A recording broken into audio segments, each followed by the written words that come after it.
How to change prices in Please Donate Roblox.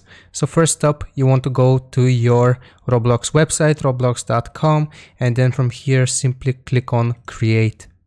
Then you will be taken to this page and click on Manage My Experiences.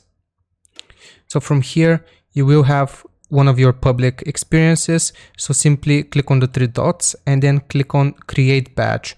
Now you can create a new badge right here, or if you simply want to be taken to the other page, you can click on Cancel. So here you will be able to find all of your shirts and passes. So click on Passes, and right here, as you can see, we have My Donation button, which is 10 Robux. If we want to change this, all we have to do is click on it, then click on Sales, and we change the Roblox or the Robux amount that we want to receive. So let's make it more expensive, and after that you will get a 70% commission, so 11 if somebody donates.